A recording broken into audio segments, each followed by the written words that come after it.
অনেক বৃষ্টি। কেমন বৃষ্টি হচ্ছে দেখুন, এত বৃষ্টি যে ঘর থেকেও বেরোনো যাচ্ছে না। তাই ভাবলাম আপনাদেরকে আজকে এত বৃষ্টি যে হয়েছে, এই বৃষ্টির জল কেমন হয়েছে তা দেখাবো। চলুন আজকে জল দেখাবো।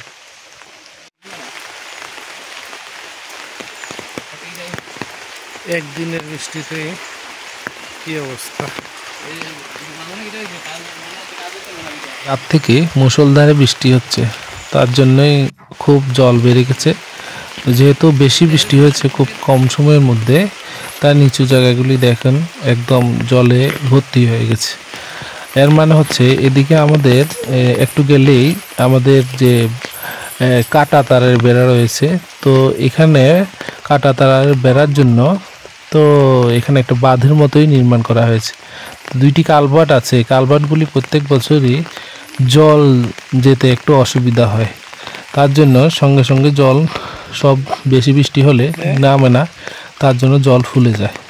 তো এই জন্য এখানে যে সবগুলি চাষের জমি আছে, তার এই যে জমিগুলিতে এখনও চারা রোপণ করেনি, তো হয়তো কৃষিকাজ এখনও শুরু হয়নি।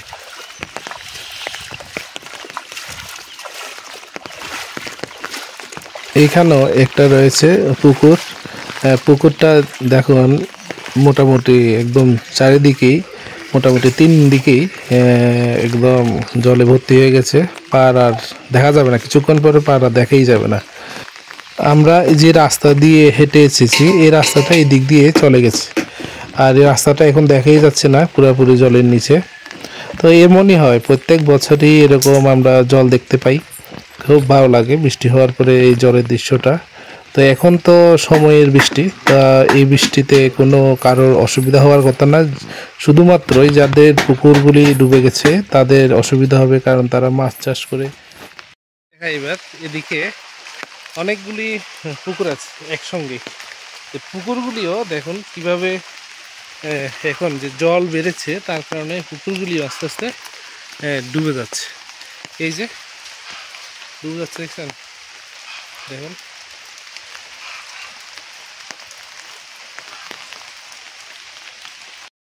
নিচের দিকে, একটু একটু নিচের দিকে গেলে বোঝা যাবে কেমন পরিমাণ জল হয়েছে। ভালোই লাগে বৃষ্টি হলে।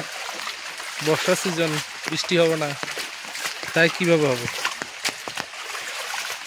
হয়তোবা একটুখানি বৃষ্টি কমলে হয়তোবা জল কমে যাবে।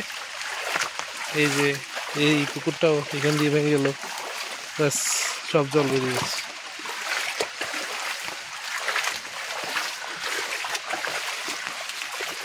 ভালোই লাগে।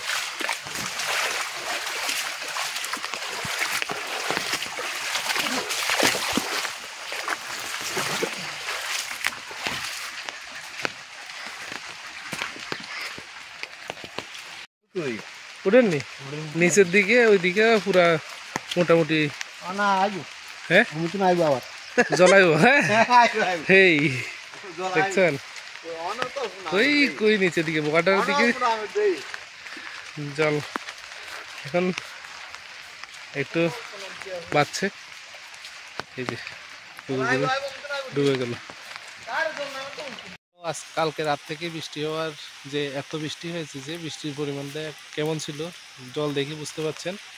তো পুরাটাই দেখানোর চেষ্টা করলাম। কেমন লাগলো জানাবেন অবশ্যই।